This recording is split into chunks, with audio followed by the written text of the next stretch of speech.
Hello good morning student. आज આપણે વાત કરીશું લેક્ચર 19। તો લેક્ચર 19 ની અંદર આપણો ટોપિક છે ક્ષતિ, ઘનમાં અપૂર્ણતા। તો કોઈ પણ ઘન પદાર્થ છે એ સંપૂર્ણપણે પૂર્ણ હોતો નથી, એમાં થોડા અંશે ખામી હોય છે, બરાબર? એટલે કે એમાં આપણને અપૂર્ણતા જોવા મળે છે।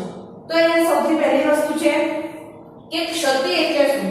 ક્ષતિનો મતલબ થશે ખામી, બરાબર? અપૂર્ણતા, ઉણપ। तो क्षतिना चार प्रकार छे, खामी, अपूर्णता, उणप अथवा तो एमा कई अंशे कई खूटતું હશે, બરાબર? તો અહીંયા મે તમને ક્ષતિ, તો ક્ષતિ એટલે શું? તો ઘનમાં રહેલી ખામી અથવા તો ઘરમાં રહેલી અપૂર્ણતાને ક્ષતિ કહે છે। ક્ષતિ જે છે બે પ્રકારની છે, એમાં પહેલું છે બિંદુ ક્ષતિ અને બીજું છે રેખા ક્ષતિ। હવે બિંદુ ક્ષતિ શું? તો કે કોઈ ઘન પદાર્થ છે, સમજી લો કોઈ પણ ઘન પદાર્થ છે, તો ઘન પદાર્થની અંદર દાખલા તરીકે આ એક ઘન પદાર્થ છે,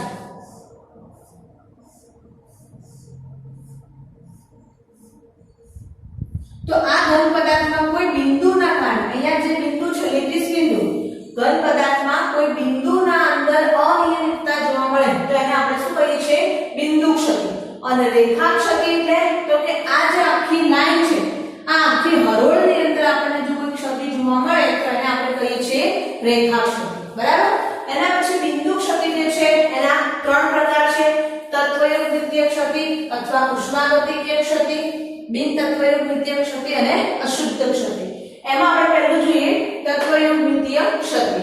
તો તત્વયુક્ત દ્વિતીય ક્ષતિના બે પ્રકાર છે, અવકાશ ક્ષતિ અને આંતરાલીય ક્ષતિ। હવે અવકાશ ક્ષતિ એટલે શું? અવકાશ એટલે શું? સ્પેસ, જગ્યા, બરાબર? તો કે આખો જે ઘનનો સ્ફટિક છે એ સ્ફટિકમાં કોઈ એક પરમાણુ જે છે પોતાની જગ્યા છોડી અને બીજી જગ્યાએ જતો રહેશે। દાખલા તરીકે એક રૂમની અંદર 10 વિદ્યાર્થીઓ બેઠેલા છે, 10 વિદ્યાર્થીઓમાંથી કોઈ પણ એક અથવા બે વિદ્યાર્થીઓ પોતાની જગ્યા છોડી અને બાજુના રૂમમાં જતા રહે છે અથવા તો રૂમ છોડીને જતા રહે છે, તો એ જે રૂમ છે એની અંદર કેટલા વિદ્યાર્થીઓ હતા? 8। એટલે કે એ રૂમ કેટલો હતો? 10 વિદ્યાર્થીઓ, પણ એમાં રહ્યા કેટલા? 8 વિદ્યાર્થીઓ, બરાબર? તો અહીંયા પણ એ રીતે અહીંયા જે તમને બતાવેલું છે એ શું છે? અવકાશ। અહીંયા છે અવકાશ। તો કે અવકાશ ક્ષતિ જે છે એની અંદર હવે મેં તમને સમજાવ્યા પ્રમાણે કે 10 વિદ્યાર્થીઓ છે, એક વિદ્યાર્થીનું 20 કિલો વજન છે, તો બધા વિદ્યાર્થીનું વજન કેટલું થયું? 200 કિલો। તો હવે એમાંથી બે વિદ્યાર્થીઓ જતા રહેશે તો વજનમાં ફેરફાર થાય? યસ। તો અહીંયા ઘનતાના સૂત્ર પ્રમાણે T = m/v, માસમાં ફેરફાર થાય તો ઘનતામાં ફેરફાર થશે। તો અહીંયા માસ વધે કે ઘટે છે? ઘટે છે। તો D directly proportional two m। તો આની અંદર ખાસ ક્યાં ક્ષતિમાં ઘનતામાં ઘટાડો થશે? આમાં શું થશે? ઘનતામાં ઘટાડો। બીજું છે કે તાપમાન વધારવામાં આવે તો ક્ષતિ વિકાસ પામે છે। એટલે કે તમે જો તાપમાન વધારશો તો આની અંદર જે પરમાણુ કે આયનો જે છે એ શું કરશે? પોતાની જગ્યા છોડીને જતા રહેશે, તો એ જે ક્ષતિ છે એમાં વધારો થશે। એટલે કે તાપમાન વધારતા ક્ષતિમાં વિકાસ થાય છે। મોસ્ટ ટાઈમ છે બંને પોઈન્ટ MCQ માં પૂછાય છે, બરાબર? એના પછી છે આંતરાલીય ક્ષતિ। હવે આંતરાલીય ક્ષતિ એટલે શું? તો કે 10 વિદ્યાર્થીઓ બેઠા છે, એમાંથી એક વિદ્યાર્થી પોતાની જગ્યા છોડી અને કોઈ બીજા વિદ્યાર્થીની વચ્ચે આવી જાય છે, આંતરાલીય સ્થાનમાં ગોઠવાય છે, બરાબર?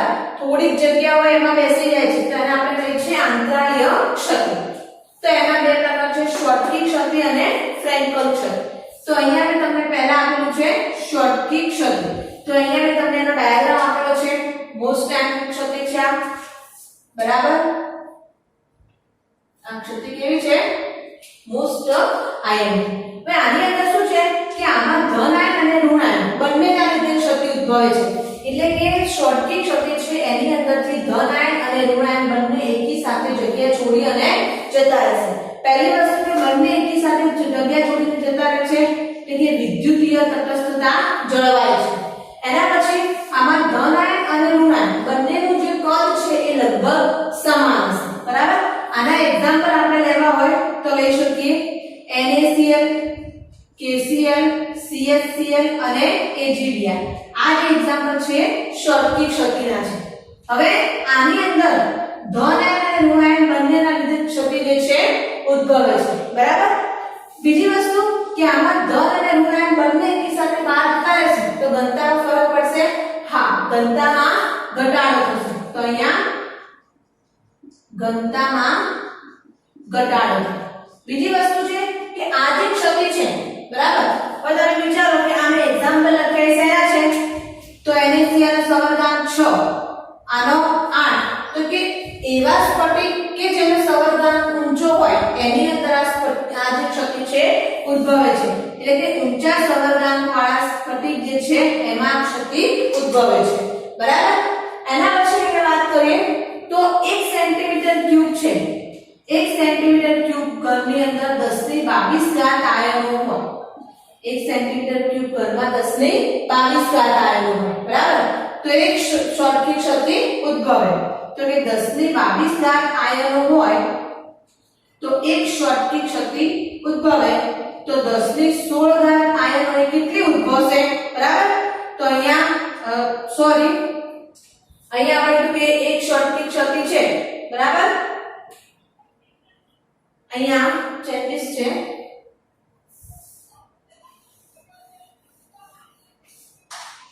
दस ની 16 આયનો છે તો એક શોર્ટકી ક્ષતિ ઉદ્ભવે તો 10 ની 22 આયનો કેટલી ઉદ્ભવશે તો 22 10 ની 22 માંથી 16 જશે તો 10 ની 6 તો કે અહીંયા આપણને 10 ની 6 શોર્ટકી ક્ષતિ ઉદ્ભવશે। 10 ની 6 આયનો હશે ત્યારે એક શોર્ટકી ક્ષતિ ઉદ્ભવશે બરાબર। તો આ વાત હતી શોર્ટકી ક્ષતિ। એના પછી છે ફ્રેન્કલ ક્ષતિ।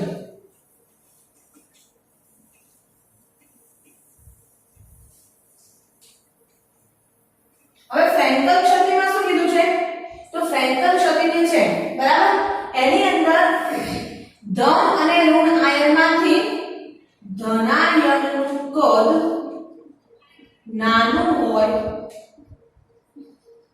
અને ઋણાયનનું કદ મોટું હશે। આમાં શું તો બંનેનો તફાવત પૂછે છે મોસ્ટ ટાઈમલી કે શોર્ટકી અને ફ્રેન્કલનો તફાવત સમજાવો તો આમાં ધન અને ઋણાયનનું બંનેનું કદ લગભગ સમાન છે, આમાં ધન અને ઋણાયનના કદમાં અસમાનતા છે, એટલે કે ધનાયનનું કદ નાનું છે, ઋણાયનનું કદ મોટું। તો જેનું નાનું કદ છે ધારો કે આ ધનાયનનું કદ છે તો એ ક્યાં ગોઠવાશે અહીંયા આંતરાળની સ્થાનમાં ગોઠવાશે।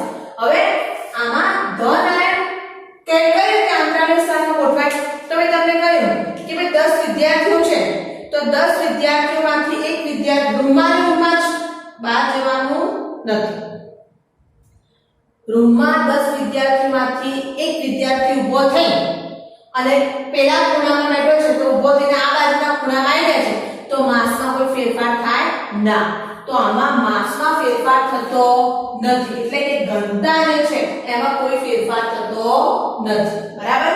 બીજી વસ્તુ કે કેવા સ્ફટિકમાં ઉદ્ભવે છે તો AgCl, AgBr, AgI અને ZnS આ બધા સ્ફટિકમાં ઉદ્ભવે છે। હવે આપણને ખબર છે કે આ ZnS છે તો ZnS નો કોઓર્ડિનેશન નંબર શું છે 4 તો નીચા સવર્ગાંક ધરાવતા કોઓર્ડિનેશન એટલે કે નીચા સવર્ગાંક ધરાવતા સ્ફટિકમાં ક્ષતિ જોવા મળે છે। તો આની અંદર આટલી વસ્તુ છે બરાબર। એના પછી છે બિન તત્વયોગિતીય ક્ષતિ। આમાં તમને 3 માર્ક્સમાં પ્રશ્ન પૂછાય છે તફાવત આપો ફ્રેન્કલ અને શોર્ટકી ક્ષતિ બરાબર।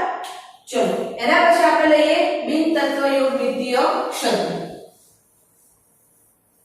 હવે બિન તત્વયોગિતીયમાં શું છે તો એમાં એનું જે પ્રમાણ હશે એ પ્રમાણ જળવાશે નહીં। આમાં શું NaCl તો Na નો એક મૂળ અને Cl નો એક મૂળ, આમાં એવું જળવાતું નથી। આમાં છે ધાતુ વધારો ક્ષતિ અને ધાતુ ઉણપ ક્ષતિ। ધાતુ વધારો એટલે કે ઘન હશે એમાં એવી ખામી ઉદ્ભવે જેમાં ધાતુમાં વધારો થાય બરાબર। તો અહીંયા આપણે કીધું છે કે આ NaCl નો સ્ફટિક છે, આ શું છે NaCl નો સ્ફટિક। હવે આ સ્ફટિકને હું સોડિયમની બાષ્પમાં ગરમ કરું છું તો આ જે સ્ફટિક છે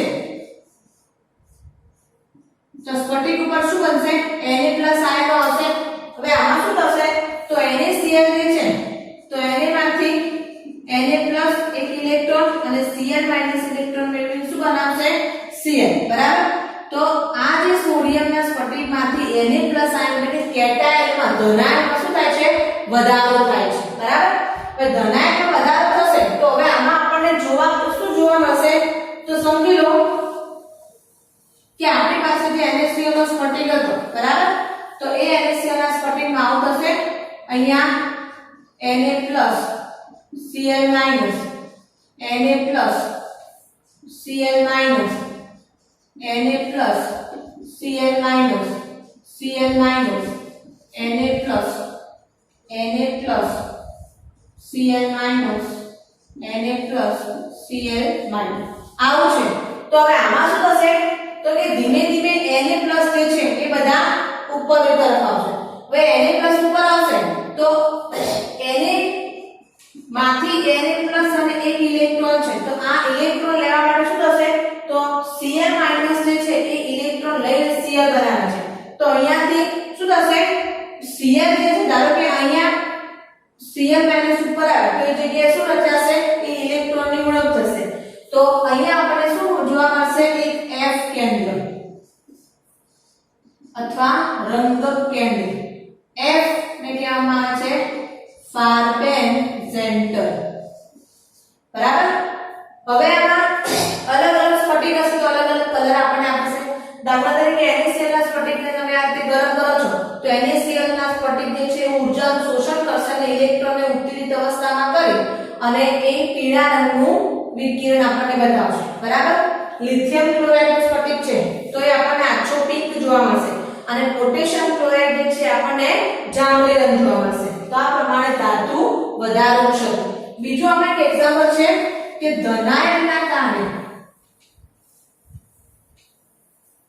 તો ધાતુ વધારો ક્ષતિ તો આમાં છે દાખલા તરીકે આ ઝિંક ઓક્સાઇડ છે એનો સ્ફટિક છે એને હું રૂમ તાપમાને ગરમ કરું છું તો આમાંથી શું મળશે ઝિંક +2 1/2 O2 gas +2 ઇલેક્ટ્રોન આ વાતાવરણમાં ભળી જશે હવે આ જે સ્ફટિક છે એમાં શેનું પ્રમાણ વધશે ઝિંક +2 નું તો એને દર્શાવવું હોય તો આપણે આ ફોર્મ્યુલાને દર્શાવીએ Zn1 + xO આ ફોર્મ્યુલાને તમે દર્શાવી શકો x જે છે એ બહાર નીકળતા O - 2 આયન બરાબર તો આખો જે સ્ફટિક છે સ્ફટિકમાં ઝિંક +2 નું જે પ્રમાણ છે એટલે કે ધનાયન કેટાયન જે પ્રમાણ છે વધે છે એટલા માટે એનું શું નામ છે ધાતુ વધારો ક્ષતિ બરાબર એના પછી આપણે લઈએ ધાતુ ઉણપ ક્ષતિ ધાતુ ઉણપ ક્ષતિમાં શું હશે તો ધાતુ ઉણપ વર્તાશે ધાતુની ખામી વર્તાશે તો આમાં એક એક્ઝામ્પલ છે FeO હવે આવું લખેલું હોય FeO તો એ બરાબર છે પણ આમાં એવું નથી હવે આ જે છે એ સામાન્ય રીતે આપણને Fe.95 આનો પ્રાપ્ત થાય છે કે અહીંયા શું બધું બિન તત્વયુગ્મિત આમાં જો પ્રમાણ મેન્ટેન થાય છે હવે Fe.95 એવું પોસિબલ નથી હવે Fe ના ઓક્સાઇડમાં Fe જે છે 0.95 જોવા મળે છે ઓક્સિજન છે 1.0 એટલે કે 1 છે હવે મોટાભાગે આ સ્વરૂપમાં નથી હોતું પણ કયા સ્વરૂપમાં હશે તો Fe.93 થી Fe.96 ની વચ્ચેની એની કિંમત હોય છે બરાબર આનો મતલબ એવો થયો કે આ જે ઓક્સાઇડ છે આ જે સ્ફટિક છે એમાં Fe+ ના જે આયનો છે એ ખોવાયેલા જોવા મળે છે હવે ખોવાયેલા જોવા મળે છે એટલે શું વર્તાશે ઉણપ હવે એ ઉણપને પૂરી કરવા માટે આપણે શું નાખીએ એમાં Fe+3 તો આ પ્રમાણે ધાતુ ઉણપ ક્ષતિને સમજાવી શકાય એના પછી છે અશુદ્ધ ક્ષતિ તો અશુદ્ધ ક્ષતિ એટલે એમાં અશુદ્ધિ આવશે દાખલા તરીકે પીગાળેલા NaCl નું દ્રાવણ છે બરાબર તો પીગાળેલા NaCl માં તમે સ્ટ્રોન્શિયમ ક્લોરાઇડ નું સ્ફટિકીકરણ કરો છો તો એમાં આપણને આ પ્રમાણે જોવા મળશે તો સમજી લો Na Cl minus Na Cl minus Cl minus Na plus Cl minus Na plus Cl minus Cl. હવે મેં આ જે ખાલી જગ્યા રાખી એમાં શું હોવું જોઈતું હતું? તો આમાં Na plus હોવું જોઈતું હતું. શું હશે? Na plus. આ આખો સ્ફટિક છે, સમજી લો.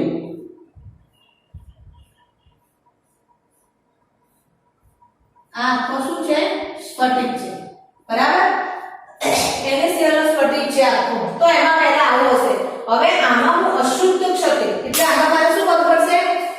અશુદ્ધિ સ્વરૂપે હું એડ કરીશ સ્ટ્રોન્શિયમ ક્લોરાઇડ. શું એડ કરું છું?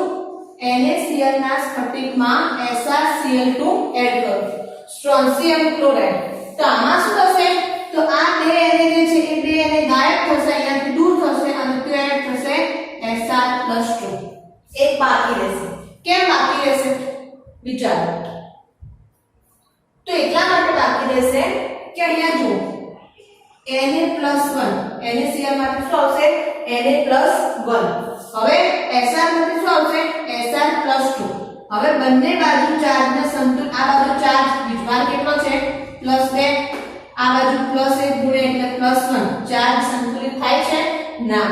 તો સંતુલિત કરવા માટે ક્યાં શું મૂકવું પડે? તો અહીંયા મૂકવું બે, મતલબ કે બે Na+ દૂર થાય ત્યારે એક Sr+2 એડ થાય. તો અહીંયા શું હશે? તો અહીંયા Na+ હશે નહીં, તો અહીંયા Sr+2 ની વેલેન્સીને ખાલી બેલેન્સ કરશે.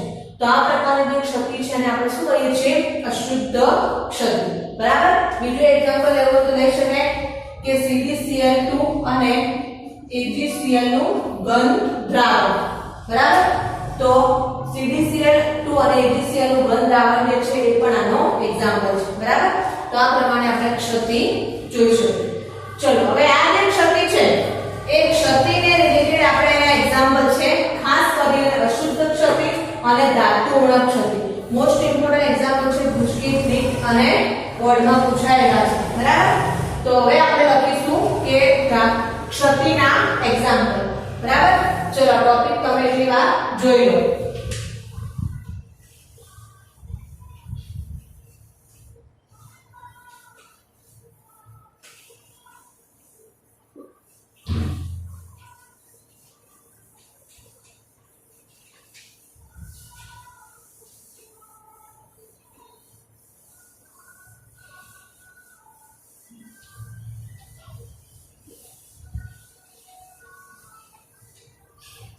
ચલો હવે હું અહીંયા લઉં છું ક્ષતિના એક્ઝામ્પલ, બરાબર?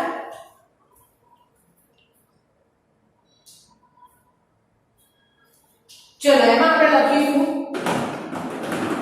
હું તમને મટીરીયલમાં મોકલીશ એટલે તમારે કોઈ ચિંતા કરવાની જરૂર નથી. અહીંયા આપણને એવું આપેલું છે કે Fe.95 માં Fe+2 અને Fe+3 નું પ્રમાણ અને ટકાવાર પ્રમાણ શોધો. Fe.95 O 1.0 માં એક્ઝામ્પલ Fe+2 અને Fe+3 નું પ્રમાણ અને ટકાવાર પ્રમાણ શોધો. હવે યાદ રાખજો મિત્રો કે અહીંયા તમારે Fe+2 અને Fe+3 ની અંદર તમને કોઈ પણ ટાઈમ કોઈ ધાતુ ઉણપનું એક્ઝામ્પલ તમને લાગે છે તો તેમાં એક ફોર્મ્યુલા કોમન જ છે, યાદ જ રાખી લો, બરાબર? હવે આમાં પહેલા હું છું કે અહીં Fe+2 એ ખોવાયેલા આયન છે, ખોવાયેલા આયન. એ મેં તમને થિયરીમાં કીધું કે Fe+2 શું હશે? ખોવાયેલા. એની ઓળખ કોના દ્વારા પૂરી કરવાની છે? Fe+3. તો અહીંયા હું ધારી લઈશ કે Fe+2 બરાબર x અને Fe+3 બરાબર કેટલા આવ્યા છે? 0.95 માઈનસ x. આ પ્રમાણે મેં લખ્યું. હવે આની ફોર્મ્યુલા એક છે, ફોર્મ્યુલા આવી છે કે પ્રમાણ ગુણ્યા વીજભાર પ્લસ પ્રમાણ ગુણ્યા વીજભાર બરાબર પ્લસ k. આ એનું સૂત્ર છે. ઉણપ ક્ષતિના એક્ઝામ્પલ તો તમારે ઠોકી જ દેવાનું, બરાબર? પ્રમાણ છે. ચલો તો આમાં શું છે? Fe+2 અને Fe+3. ધારો કે હું પહેલું Fe+2 લઉં છું તો Fe+2 નું પ્રમાણ કેટલું છે? x ધાર્યું છે. વીજભાર કેટલો છે 2 તો અહીંયા મને શું મળે 2x મળે હા કે ના પ્લસ હવે આની માટે આ Fe + 2 તો Fe + 3 તો આની માટે પ્રમાણ કેટલું છે તો 0.95 x ગુણ્યા વીજભાર કેટલો છે 3 બરાબર +2 તો હવે અહીંયા આનો ગુણાકાર આની સાથે કરશો અને આની સાથે તો અહીંયા એક તો -3 બરાબર 2 ચલો 0.95 ગુણ્યા 3 કરો તો 0.95 ગુણ્યા 3 કરશો એટલે તમને જવાબ મળશે 2.85 બરાબર થોડીક તકલીફ લવાનું બરાબર ચલો હવે અહીંયા +2x માંથી -3x હશે તો અહીંયા શું મળશે 2.85 2x બરાબર 2 2 ને આ બાજુ લાવો 2 બરાબર x બરાબર સોરી 2x તો 0.85 સમથિંગ મિસ્ટેક અહીંયા આપણને મળશે x જ મળશે 2x નહીં મળે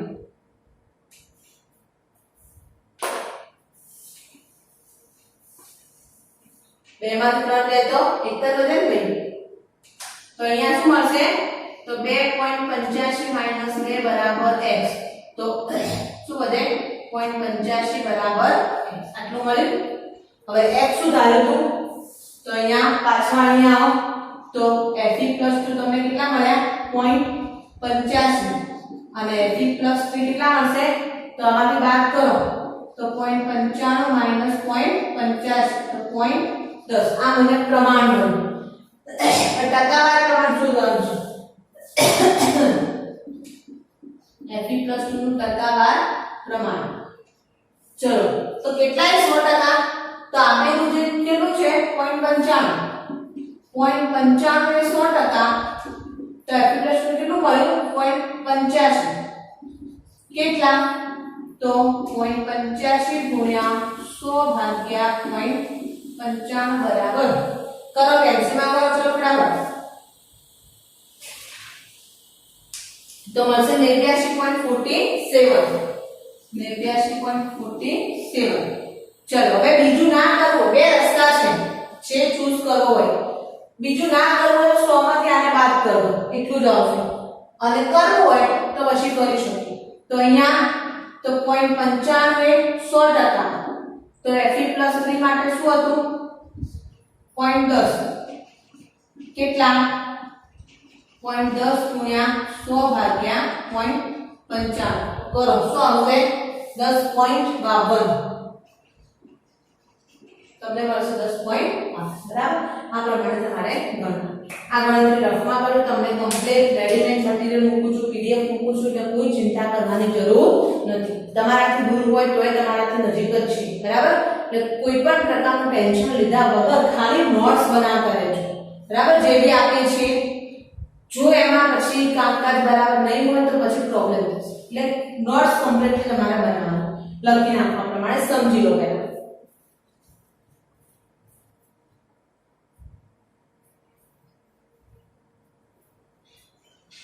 ચલો ઓકે એના પછી નેક્સ્ટ આપણે જોઈએ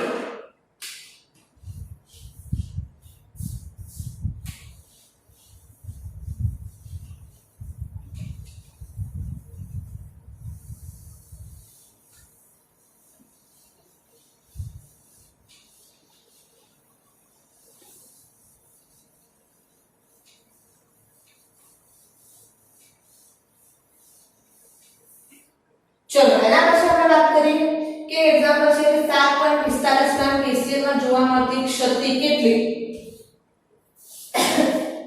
7.45 ગ્રામ KCl માં જોવા મળતી ક્ષતિની સંખ્યા કેટલી તો આપણને ખબર છે કે ભાઈ એક શોર્ટકી 10 ની 6 એક મોલમાં 10 ની 6 શોર્ટકી હોય તો પહેલા મોલ શોધો તો મોલ બરાબર વજન ભાગ્યા આણ્વીય દળ કોનું વજન KCl નું તમને લખવાના મોલ આપણે શોધવાના છે KCl નું તો વજન આપેલું છે હવે કેલ્ક્યુલેટરમાં તમે KCl નું આણ્વીય દળ શોધો મળશે તમને 74.5 તો કેટલા મોલ મળ્યા 0.1 તો બરાબર 0.1 મોલ મળ્યા તમને હવે અહીંયા 1 મોલ છે તો એમાં 10 ની 6 6 શોર્ટકી ક્ષતિ રચાય થિયરીમાં જોયું ના હાલો તો 0.1 મોલ છે એમાં કેટલી શોર્ટકી રચાય 0.1 ગુણ્યા 10 ની 6 તો 10 ની 5 શોર્ટકી ક્ષતિની રચના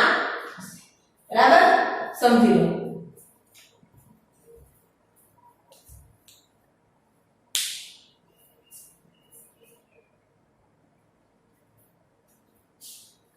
चलो ओके एना પછી નેક્સ્ટ આપણે વાત કરીએ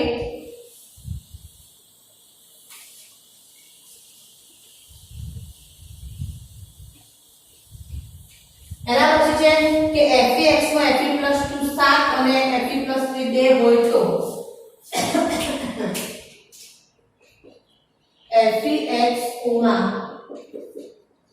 fe + 2 7 અને fe + 3 2 હોય તો x બરાબર ખાલી જગ્યા તો આમાં આપણે ઊંધું છે x શોધવાનું છે જે પ્રમાણ આપણે આપ્યું હતું એ શોધવાનું છે બરાબર તો અહીંયા તમારે આગળના સૂત્ર જેવું જ છે પણ પ્રમાણને વિભાજન નક્કી કરો બરાબર તો અહીંયા હું કહું છું fe + 2 નું પ્રમાણ બરાબર ચલો fe + 2 માં કેટલા છે 7 તો 7 ભાગ્યા એટલે કે જે પ્રમાણ છે એ ભાગ્યા કુલ तो 7 + 2 बराबर 7 भाग्या 9 એ પ્રમાણે fe + 3 નું પ્રમાણ કેટલું છે 2 2 ભાગ્યા 9 બરાબર વીજભાર આપણને ખબર જ છે 2 અને 3 તો હવે હું સૂત્ર મૂકું છું વીજભાર ગુણ્યા પ્રમાણ + વીજભાર ગુણ્યા પ્રમાણ અહીંયા x સારું પડશે વીજભાર ગુણ્યા પ્રમાણ પ્લસ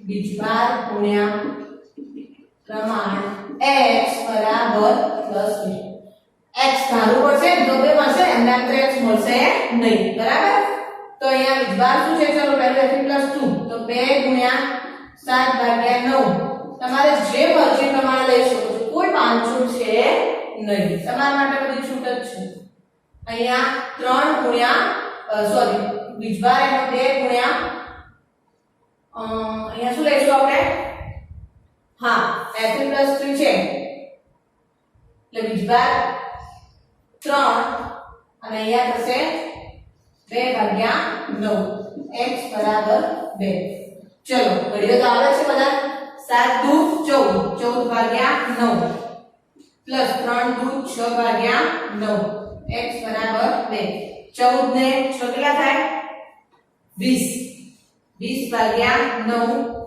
x बराबर 2 तो 20x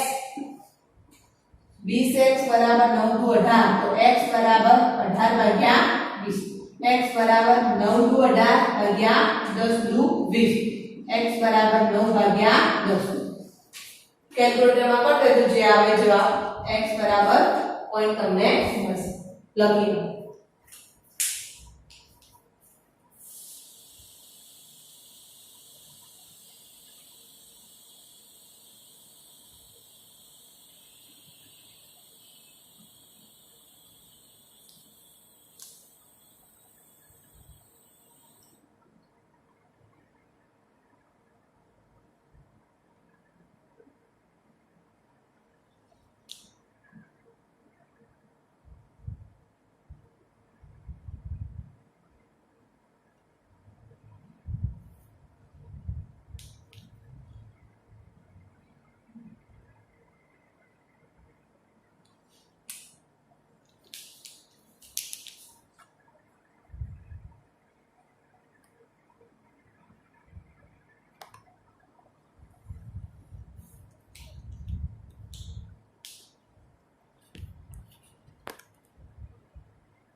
चलो ओके एना પછી નેક્સ્ટ આપણે एग्जांपल લઈશું મોસ્ટ ટાઈમ પૂછો एग्जांपल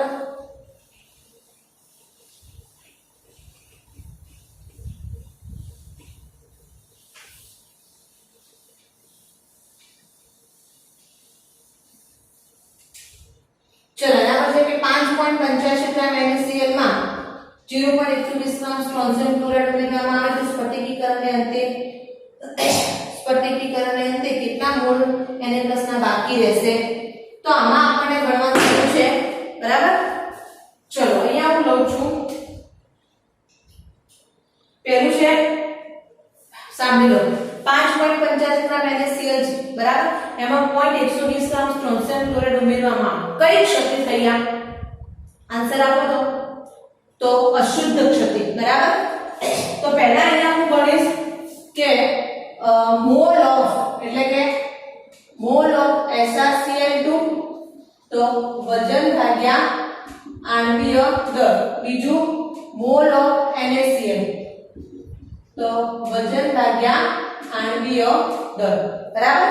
તો હવે અહીંયા તમને વજન આપેલું છે SrCl2 નું વજન આપેલું છે 0.120 અને આનું વજન આપ્યું છે 5.50 આણ્વીય દળ બંનેના ગણમાં આ તો આપણને ખબર જ છે 58.5। ચલો SrCl2 માં તમને કહી દઉં કે SrCl2 બરાબર SR નું જે વજન છે 88 બે ક્લોરીન 35.5 બરાબર શું થાય ફટાફટ આન્સર આપો મને। ચલો તો જવાબ આપણો મળશે તમને 159 ગ્રામ પર મોલ। તો અહીંયા મૂકશો તમે 159 કેલ્વિન નો ઉપયોગ કરશો તો અહીંયા તમને કેટલા મોલ મળે છે ચલો ફટાફટ કહો। તો મારી ડાયરેક્ટ પ્રમાણે મને આના મોલ મળશે 0.1 અને આના મળશે 0.00075 આ મોલ મળે છે બરાબર। હવે એક મોલ Sr+2 છે એમાં 2 Na+ દૂર થાય બરાબર।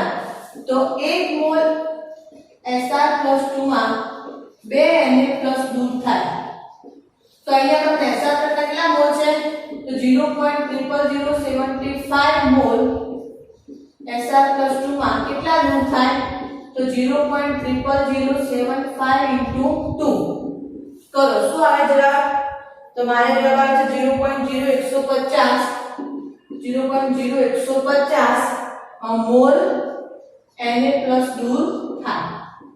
હવે આટલા પર આપણને Na+ દૂર થાય છે બરાબર।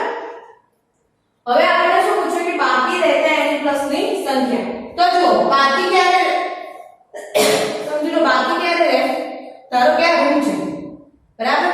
આ રૂમમાં 10 વિદ્યાર્થીઓ છે હું એમ કહું કે ભાઈ 5 વિદ્યાર્થીઓ જતા રહ્યા તો કેટલા બાકી રહ્યા તો કુલ માઈનસ જેટલા જતા રહ્યા એને બાદ કરવાનું બરાબર। તો અહીંયા શું છે કે Na+ ના બાકી રહેતા મોલ અથવા તો સંખ્યા બરાબર કુલ માઈનસ દૂર થતા આયન। તો કુલ કેટલા હતા 0.1 દૂર કેટલા થાય છે 0.0150 કરો તો શું આવે છે તો એ જવાબ આપણને મળશે 0.0984 તો આટલા જે છે એ બાકી રહે છે એટલે કે સ્ફટિકમાં જમા રહેશે બરાબર। તો આ પ્રમાણે એક્ઝામ્પલ છે આના સિવાયના જે એક્ઝામ્પલ છે પ્રેક્ટિસ માટે હું તમને મૂકીશ વિડિયોની અંદર તમારે કેલ્ક્યુલેશન કરવાનું છે કમ્પ્લીટલી લખવાનું છે બરાબર। કોઈ પણ પ્રકારની બેદરકારી કરતા નહીં ઓકે ચલો લખી લો।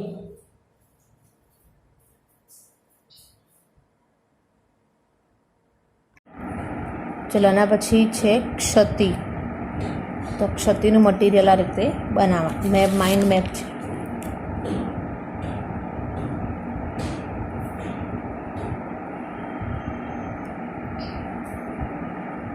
આકૃતિ તમારે પેન્સિલથી દોરવાની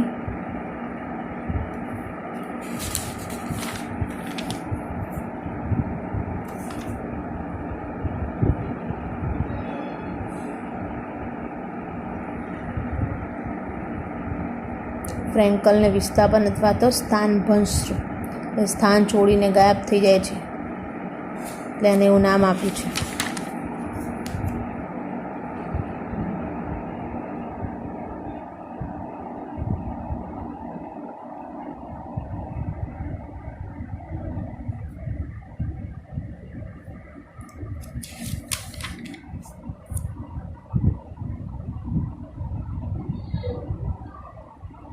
વિડીયોમાંના સબ પડતે ઉપર ડાયરીના પેજ નંબર જોઈ લેવાના।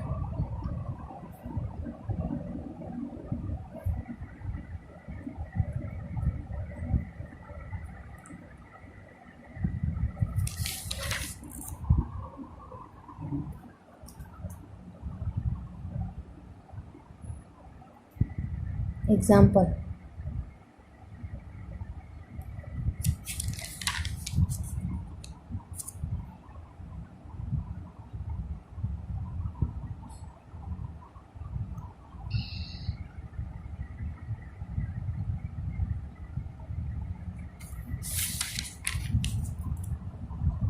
હોમવર્કમાં છે, બોર્ડ ઉપર જે ગણાવેલો એના જેવા જ છે, બરાબર. આમાં જે છે તમને મેં ટેબલ આપેલા છે, કોષ્ટકો. કોષ્ટકો PDF ફાઇલમાંથી જોઈને પછી એનો ગુણોત્તર લેશું તો જવાબ આવશે. એના સામે એના જવાબ સામે કેટલો સવર્ગાંક આવે છે એના આધારે 6 લખ્યું છે.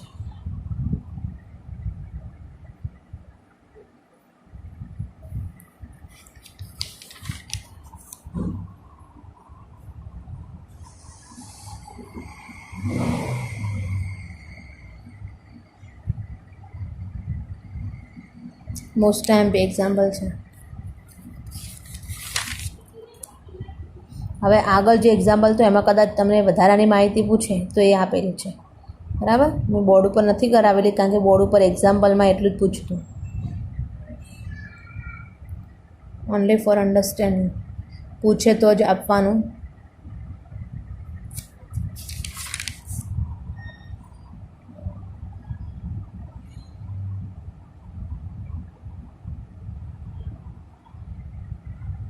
હોમવર્કમાં કરવાનું છે.